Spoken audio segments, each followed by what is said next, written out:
Movie के start होते ही एक मॉडल किम्बरली को दिखाया जाता है जो रियलिटी शो शूट करने के लिए वेस्ट वर्जीनिया के जंगलों में जा रही थी। उस वक्त वो अपने मैनेजर से कॉल पे बात कर रही होती है जो उसी लोकेशन बता रहा था। उसके सामने दो रास्ते आ जाते हैं। उसका मैनेजर उसे पेपर फैक्ट्री वाले रास्ते को चूज करने का कहता है और वो उसी तरफ अपनी कार लेकर चल पड़ती है। उस रास्ते पर आते ही उसकी कॉल कट जाती है। वो मोबाइल देखती है तो वहाँ पर नो सिग्नल होता है। मोबाइल देखते हुए अचानक से उसकी गाड़ी के सामने एक आदमी आकर बुरी तरह टकरा जाता है। वो बहुत घबरा जाती है और गाड़ी से उतरकर उसे देखने जाती है और साथ साथ ये प्रे कर रही होती है कि वो मरा ना हो। वो देखती है कि वो मरा नहीं है, उसमें अभी भी कुछ सांसें बाकी थी और वो उसकी हेल्प करना चाहती थी। लेकिन जैसे ही वो उसके पास आती है वो अचानक से उसे झपट कर पकड़ लेता है। वो उसके नीचे वाले होंठ पर बुरी तरह काट कर उसे अलग ही कर लेता है और उसके होंठ को कच्चा चबा जाता है। किम्बरली दर्द से तड़प रही होती है और वो वहाँ से भागने की कोशिश करती है, लेकिन सामने से एक और म्यूटेंट आकर उसके सामने खड़ा हो जाता है जो उसे पकड़ लेता है और वो म्यूटेंट थ्री फिंगर था। वो किम्बरली को बिल्कुल सीधा खड़ा करके एक कुल्हाड़ी से उसके दो टुकड़े कर देता है। वो दोनों उसकी बॉडी का एक एक पार्ट पकड़ के वहाँ से चले जाते हैं और ये सीन काफी डिस्टर्बिंग है। इसके बाद हमें रिटायर्ड कर्नल जिसका नाम डेल मर्फी होता है उसे दिखाया जाता है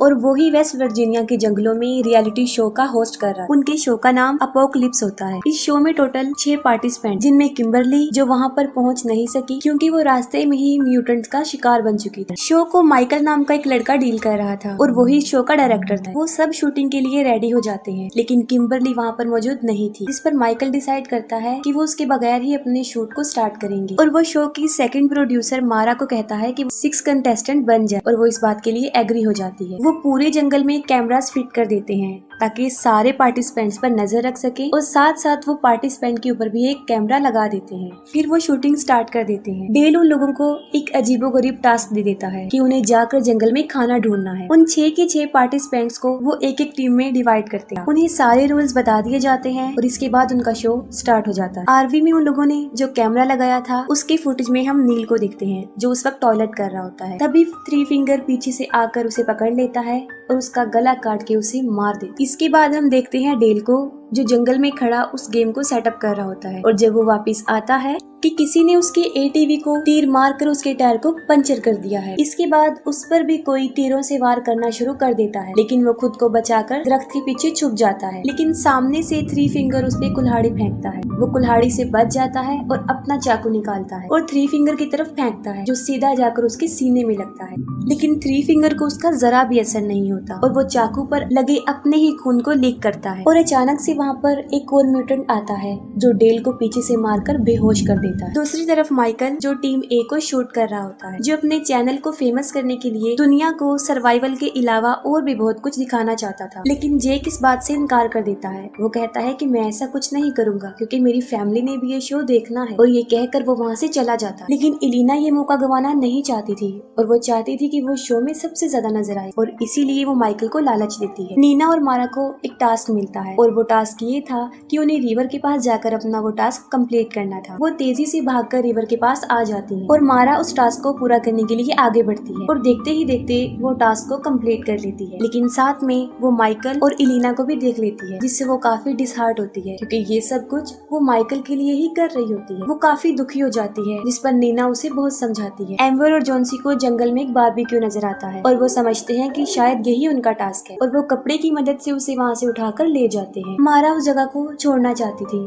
और वो चलते चलते एक घर के सामने आ जाती है। वो घर के अंदर घुस जाती है ताकि वहाँ से वो फोन ढूंढ सके। उस घर में उन्हें डी फार्म लोगों की पिक्चर भी नजर आती है जिसमें टोटल 4 लोग होते हैं। 4 लोग पा, माँ, ब्रदर और सिस्टर जो कि बहुत खतरनाक म्यूटेंट्स थे। अभी वो पिक्चर्स देख ही रही होती हैं कि वहाँ पर कोई चिल्लाते हुए अंदर आ जाता है और वो दोनों छुपकर देखने लगती है और वहाँ पर माँ और सिस्टर होते हैं। माँ को डिलीवरी पेन हो रहा था। सिस्टर उसे टेबल पर लिटा देती है और वहीं पर वो एक बच्चे को पैदा कर। वो बच्चा बहुत ही ज्यादा खौफनाक था। नीना और मारा उस बच्चे को देख रही होती हैं। तभी सिस्टर की नजर उन पर पड़ जाती है। वो उन पर झपटने लगती है। तभी वो दोनों दरवाजा बंद कर देती हैं और एक बेड के सहारे से उस दरवाजे को मजबूती से बंद कर देती है। लेकिन बाहर से सिस्टर उस दरवाजे को तोड़ रही होती है और सारी विंडोज भी मजबूती से बंद होती है। वो काफी घबरा जाती है क्योंकि बचने का उनके पास कोई रास्ता नहीं होता। उन्हें कुछ समझ नहीं आ रहा होता कि अब क्या करें। तब मजबूरन उन्हें उनके टॉयलेट पिट से बाहर आना पड़ता है। वो दोनों अपनी जान बचाकर तेजी से वहाँ से भाग रही होती है, लेकिन पा उन्हें देख लेता है। वो एक कुल्हाड़ी उनकी तरफ फेंकता है जो सीधा आकर मारा के सर पर लग जाती है। नीना उसे बचाने के लिए वहाँ पर नहीं रुकती और भाग जाती है। पा वहाँ पर आकर मारा के सर से वो कुल्हाड़ी निकालता है और नीना के पीछे चला जाता है। नीना वहाँ पर छुपी होती है और वो अपनी जान बचाने की बहुत कोशिश करती है। दूसरी तरफ माँ ट्रक लेकर पा को वहाँ से लेने आती है और ट्रक के ऊपर उसने मारा को भी बांधा होता है। वो उसकी उंगली को चबाकर दूर फेंक देती है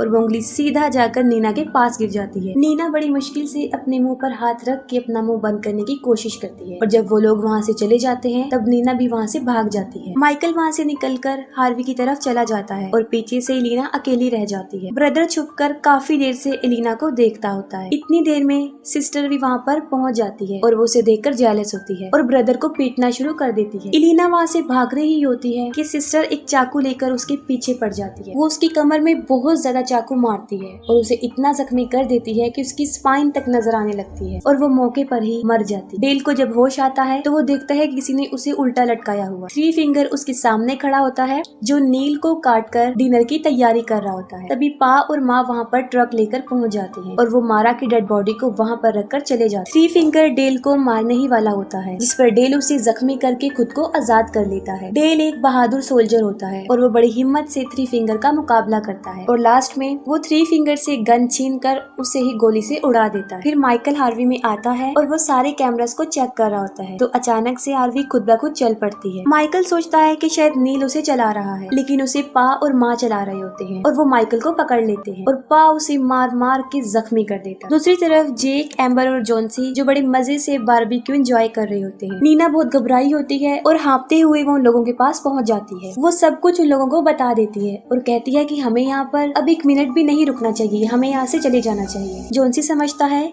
कि शायद ये भी शो में एक्टिंग का एक पार्ट है और वो एक्टिंग ही कर रही है। तब अचानक एम्बर की नजर उस बारबेक्यू पर पड़ती है जो वो खा रहे होते हैं। वो देखते हैं कि उसके ऊपर किम्बरली का टैटू बना हुआ है और वो समझ जाते हैं कि वो किम्बरली की टांग खा रहे होते हैं। ये देखकर वो वहाँ पर बिल्कुल भी नहीं स्टे करते और वहाँ से भाग जाते हैं। वो आरवी की तरफ आते हैं लेकिन वहाँ पर उन्हें कुछ भी नजर नहीं आता। तब वो डिसाइड करते हैं कि हमें अपनी जान बचाने के लिए पेपर मिल की तरफ भागना होगा। डेल को भी वो घर मिल जाता है और उस घर में उसे मेनार्ड मिलता है। मेनार्ड मूवी के फर्स्ट पार्ट में गैस स्टेशन का मालिक होता है। डेल वहाँ अपने जख्मों पर टांके लगा रहा होता है और मेनार्ड उन्हें इन म्यूटेंट्स के बारे में बताता है। वो उसे बताता है कि ये म्यूटेंट्स इन ब्रीडिंग और पेपर मिल से निकलने वाले केमिकल वेस्ट की पैदावार है। और जैसे ही उसे पता चलता है कि डेल ने थ्री फिंगर को मार दिया है, वो उस पर अटैक कर देता है और साथ में वो कहता है कि थ्री फिंगर मेरा बेटा था। डेल वहाँ पे एक पड़ा हुआ एक डायनामिट उठाता है और उसे मेनार्ड के पीछे लगा देता है, जिससे एक बहुत बड़ा ब्लास्ट होता है और मेनार्ड के टुकड़े टुकड़े हो जाते हैं। इसके बाद डेल उन म्यूटेंट से लड़ने की तैयारी करता है और सारे इंस्ट्रूमेंट इकट्ठे कर लेता है। वो चारों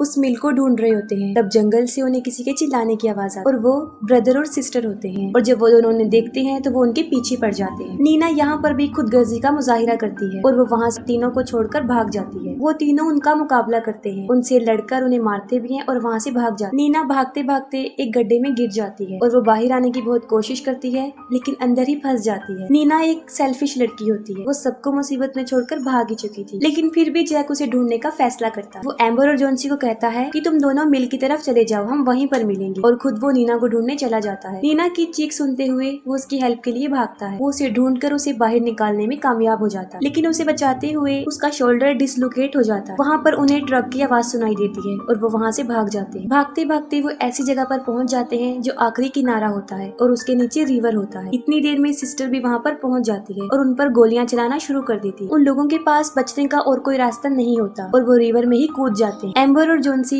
भाग रहे होते हैं और जॉन्सी एक ट्रैप में फंस जाता है। एम्बर उसे बचा रही होती है और वो खुद भी इस ट्रैप में फंस जाती है और इतनी देर में पा और ब्रदर भी वहाँ पर पहुँच जाते हैं। पा उन लोगों के ऊपर अभी निशाना बना ही रहा होता है तो वो ब्रदर को मौका देता है। ब्रदर एक ही तीर से उन पर वार करके उन्हें मार देता है। नीना और जैक बड़ी मुश्किल से मिल की तरफ पहुँच जाते हैं और वहाँ पर एक अलमारी में उन्हें एक स्केलेटन मिलता है जो एक छोटी बच्ची का होता है। नीना उसे देखकर बहुत डर जाती है और वो सोचती है कि शायद ये बच्ची भी इन म्यूटेंट से बचकर यहाँ पर छुपी थी और इन इंतजार करते करते वो वहीं पर ही मर गई। डर की वजह से नीना वहाँ से भागने लगती है, लेकिन जेक उसे पकड़ लेता है और कहता है कि जोन्सी और एम्बर यहाँ पर आने वाले हैं, हमें उनका वेट करना चाहिए। वहाँ वो देखते हैं कि विक्टिम्स की बहुत ज्यादा गाड़ियाँ खड़ी हुई थी, जो तादाद में बहुत ही ज्यादा थी, और वहाँ पर उनकी आरवी भी खड़ी, जिसमें माइकल की मुसलसल चिल्लाने की आवाजें आ रही। वो दोनों उसे बचाने के लिए आगे बढ़ते हैं। जब जेक अंदर जाता है तब वो देखता है कि माइकल लाइव आ रहा है और माँ उसे बड़ी बेरहमी से मार देती है, जिस पर जेक समझ जाता है कि ये उनके लिए बिछाया गया एक ट्रैप है। लेकिन अब वक्त गुजर चुका था और वो दोनों उन दोनों को भी पकड़ लेते हैं। नीना जब होश में आती है तब वो देखती है कि किसी ने उसे डाइनिंग टेबल के सामने बांधा हुआ है और जेक को भी सामने लटकाया हुआ है। तब उस फैमिली का डिनर का टाइम होता है और डिनर करने से पहले वो सब प्रे करते हैं। ब्रदर जबरदस्ती नीना के मुंह में खाना डालता है और यहाँ पर हमें पता चलता है कि वो फैक्ट्री ही असल में उनका घर था। माँ एक ग्राइंडर में